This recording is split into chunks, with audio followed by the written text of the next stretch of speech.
वो जोरू का गुलाम है, हम जोरू का गुलाम हैं। मेरा दोस्त जोरू का गुलाम है, हम जोरू का गुलाम थे। तो इन हिंदी सेंटेंसेस को कैसे आप नेचुरली इंग्लिश में एक्सप्रेस कर सकते हो, जिस तरीके से एक नेटिव इंग्लिश स्पीकर करता है, ये जानने के लिए आपको वीडियो को लास्ट तक देखना है।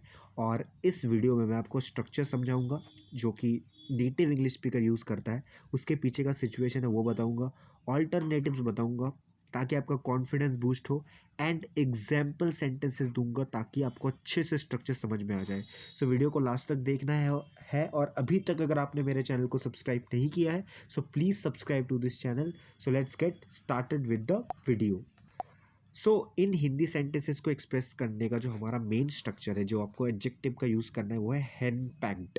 ठीक है, और स्ट्रक्चर क्या रहने वाला है, समवन इज हेन पैक्ड, यानी कोई है, समवन की जगह कोई सा भी सब्जेक्ट हो सकता है, उसके बाद हेन पैक्ड का यूज़ करना है आपको एज एन एडजेक्टिव। ठीक है, सो कब यूज़ होता है, this structure is used, henpecked is used when a man is overly controlled और dominated by his wife in decisions और बिहेवियर। इन हिंदी ये स्ट्रक्चर तब इस्तेमाल होती है, ये संरचना तब इस्तेमाल होती है जब कोई आदमी अपनी पत्नी के आगे दबा हुआ होता है और उसकी हर बात मानता है। ठीक है, तो ये सिचुएशन है, बहुत ज़रूरी है सिचुएशन को समझना, तभी आप बिना हिंदी को सोचे इंग्लिश बोल सकते हो। ठीक है, now this is the first Hindi sentence जिसकी मदद से मैं आपको मेन स्ट्रक्चर का यूज़ करके करना सिखाऊंगा एंड ऑल्टरनेटिव्स बताऊंगा, यानी एक हिंदी सेंटेंस को आप मल्टीपल तरीक़ों से कैसे इंग्लिश में एक्सप्रेस कर सकते हो। ठीक है, जैसे वो जोरू का गुलाम है। ठीक है, तो अगर मैं मेन स्ट्रक्चर का यूज़ करके इसको एक्सप्रेस करूँ तो मैं कैसे बोलूँगा, ही इज़ हेन पैक्ड, ही इज़ हेन पैक्ड। अब ही इज़ हेन पैक्ड की जगह आप और कौन कौन से स्ट्रक्चर्स का यूज़ कर सकते हो और कौन कौन से एक्सप्रेशंस का यूज़ कर सकते हो, वो भी नीचे देख लेते हैं आप। So I am gonna tell you 5 natural alternatives with context. So आप सिंपली कह सकते हो, अब ही इज़ हैंडपैक्ड की जगह आप कह सकते हो ही is controlled by his wife, है ना, वो जोरू का गुलाम है, ही is controlled by his wife.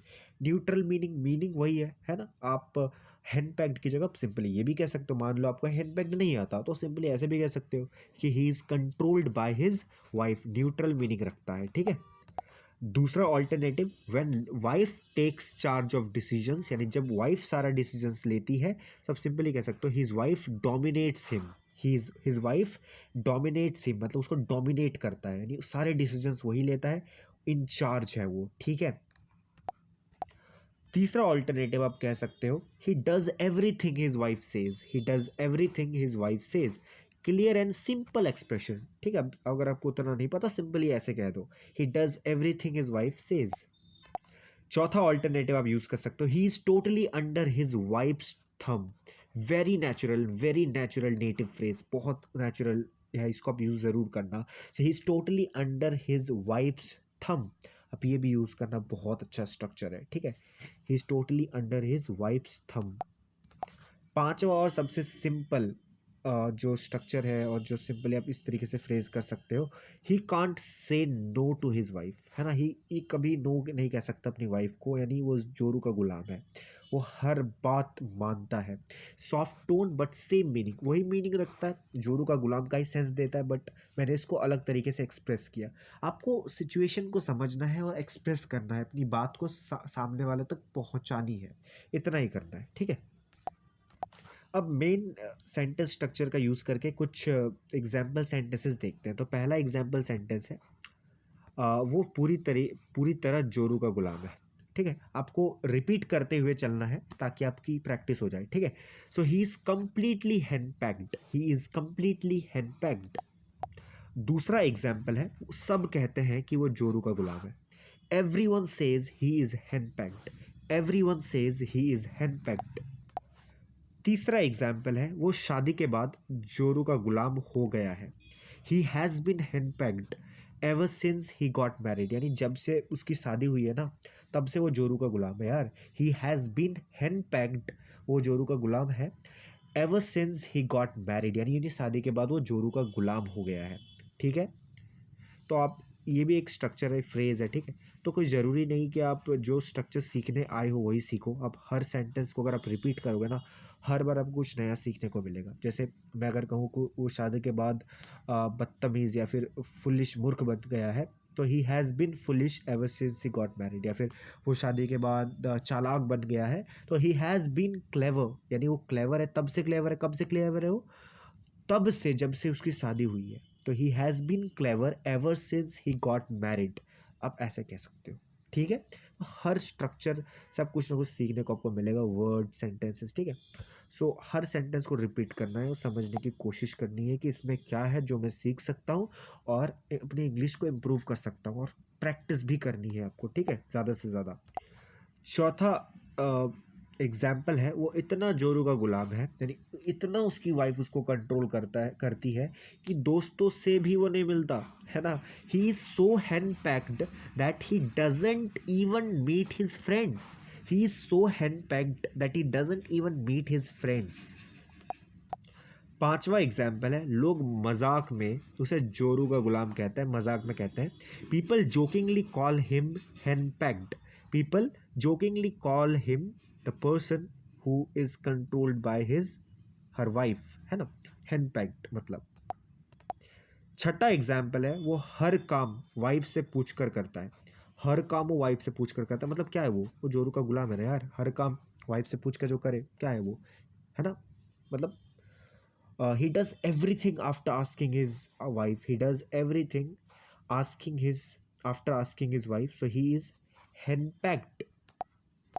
सातवां एग्जाम्पल है, वो घर में भी जोरू का गुलाम बन के रहता है। घर में भी, बाहर तो है ही बट घर में भी ऐसा ही सीन है। He remains henpecked even at home. घर पे भी यार, इवन एट होम। तो इवन का थोड़ा जोर लगा के मैं बता दिया कि घर पर भी, बाहर तो छोड़ो, घर पे भी, है ना। So he remains henpecked even at home. जैसे वो घर पर भी पढ़ता नहीं है। He doesn't even read at home, he doesn't even study, या फिर he doesn't study even at home, मतलब घर पे भी नहीं पढ़ता। बाहर तो छोड़ो, बाहर तो बात ही छोड़ो, घर पे भी नहीं पढ़ता वो। आठवां एग्जाम्पल है, वो इतना जोरू का गुलाम है कि अपनी सोच भी बदल लेता है, यानी जो ओपिनियंस है ना वो भी चेंज कर लेता है वो।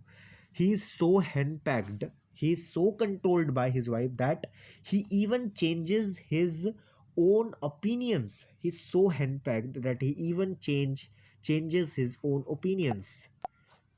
नवा एग्जाम्पल है, उसके दोस्त जानते हैं कि वो जोरू का गुलाम है। उसके दोस्त जानते हैं, his friends know he is henpecked. 10वां और आखिरी एग्जाम्पल सेंटेंस है, लोग कहते हैं कि वो पहले ऐसा नहीं था, पर अब जोरू का गुलाम बन गया है। पहले ऐसे नहीं था, पहले ऐसे कोई नहीं होता, धीरे धीरे बन जाता है। ठीक है, people say he wasn't like this earlier. He was not like this earlier, but now he has become henpecked. But now he has become henpecked. Now this is a practice sentence for you guys. आपको इसको express करना है using the main structure. ठीक है, वो शादी के बाद जोरू का गुलाम बन गया है, तो इसको आपको एक्सप्रेस करना है। एंड आई होप आपको वीडियो पसंद आई है। वीडियो अगर पसंद आए तो ऐसे इन्फॉर्मेटिव कंटेंट्स के लिए आप मेरे चैनल को सब्सक्राइब करना। वीडियो पसंद आए वीडियो को लाइक करना, अपने दोस्तों के साथ शेयर करना, एंड प्यारा सा कमेंट करना कि वीडियो कैसी लगी। Thank you so much for watching the video. I hope you really enjoyed watching this.